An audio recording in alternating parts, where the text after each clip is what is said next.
Sepanjang bernama manusia, pasti punya potensi berbuat salah. Dalam kesalahan itu jangan pernah menyimpulkan bahwa Allah tidak akan pernah menerima kita untuk kembali. Sungguh aku tegaskan, Allah akan mengampuni semua dosa apapun yang pernah dikerjakan sebelum nyawa sampai di tenggorokan. di saat dia menemukan titik perubahan pada dirinya, turunlah cinta Allah kepadanya. Kalau cinta Allah sudah turun, maka terjaga dia dari ujung kepala sampai ujung kakinya untuk selalu bersikap dalam kebaikan. Itulah rahmat Allah yang sempurna yang diberikan pada seorang hamba.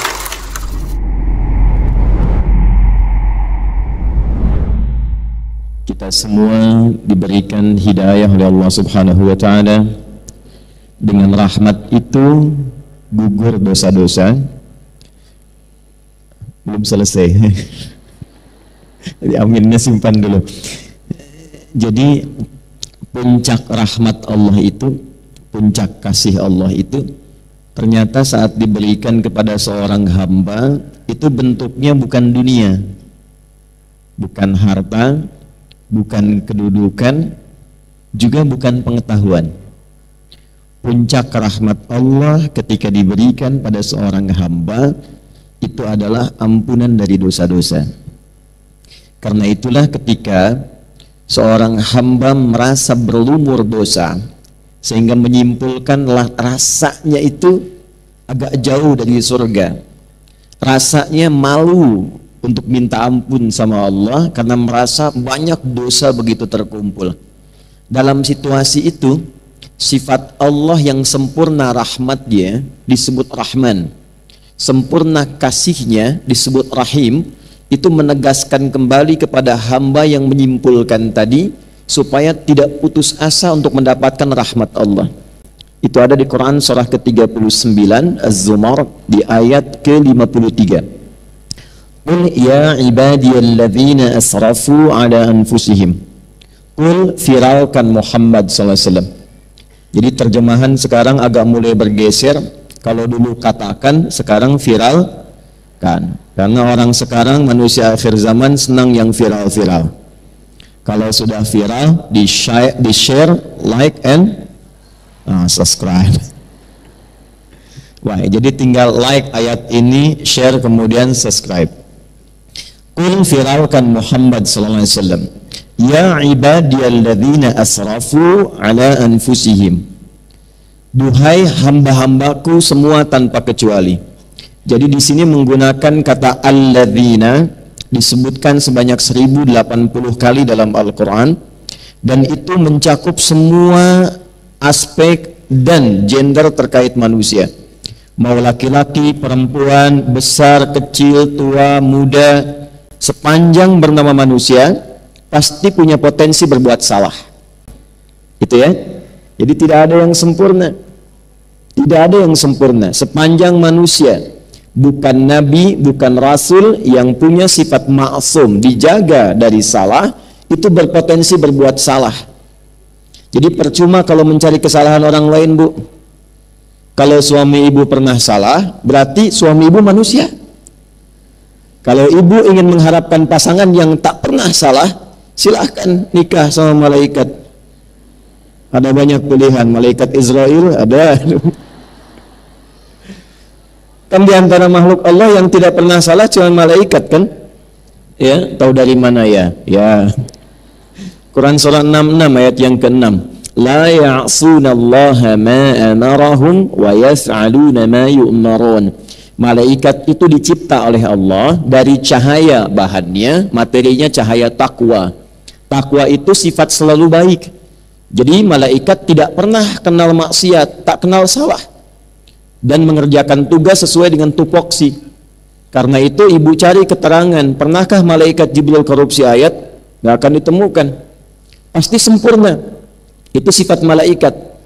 Nah nanti lawannya setan. Setan itu tidak pernah kenal benar. Karena itu dalam Quran malaikat disebutkan 88 kali, setan disebutkan 88 kali untuk menunjuk keberlawanan ini.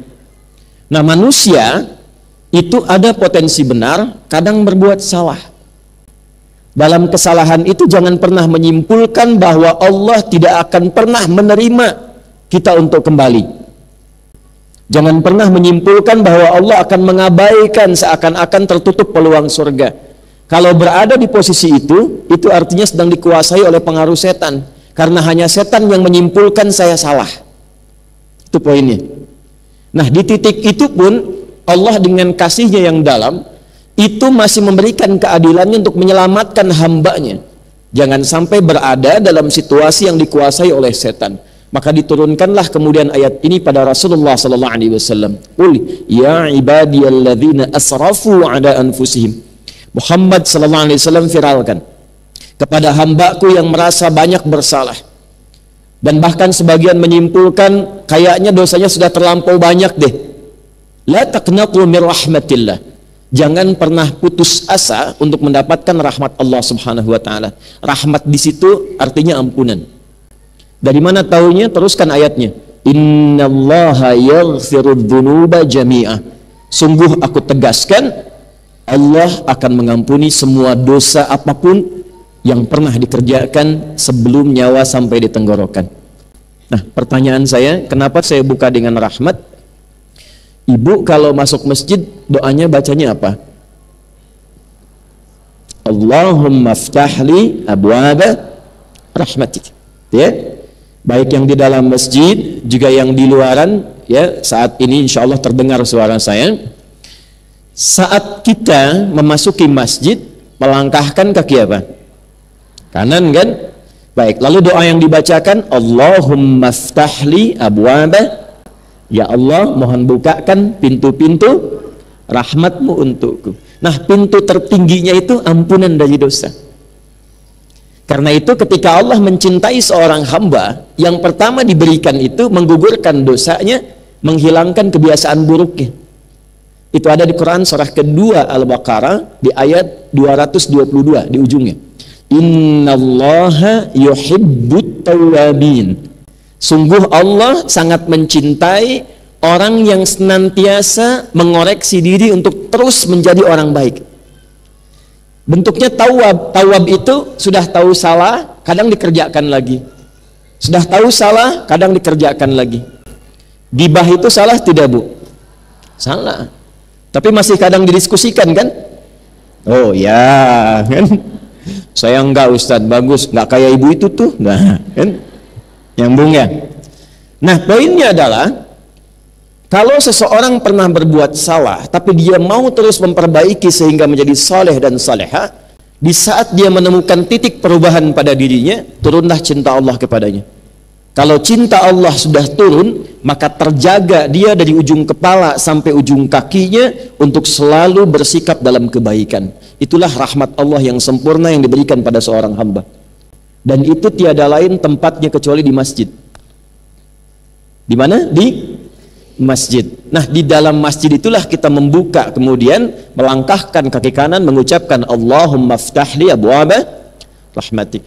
Ini penting saya sampaikan, supaya masuk keluar masjid itu ada perbedaan. Kalau kita paham tentang doa ini, maka jangan disia-siakan ketika masuk. Ustadz belum datang, acara belum dimulai, Anda sudah ada di dalam, sholat 2 rakaat, duduk, koreksi diri, muhasabah. Jadi begitu kemudian keluar, terjadi perubahan. Itulah berkahnya masjid. Makanya ibu kalau nggak percaya, masuk masjid itu tenang. Tenang sekali. Coba tadi saat masuk kan, rasanya beda kan dengan masuk rumah sendiri.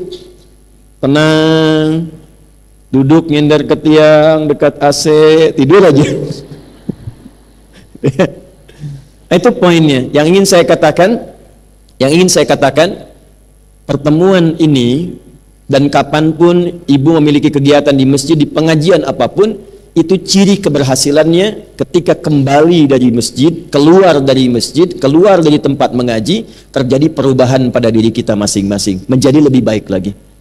Ya, saya selalu pesankan kalau Anda belajar dengan saya, tidak merubah Anda menjadi lebih baik, tinggalkan saya, cepat cari guru lain. Karena itu poin pentingnya.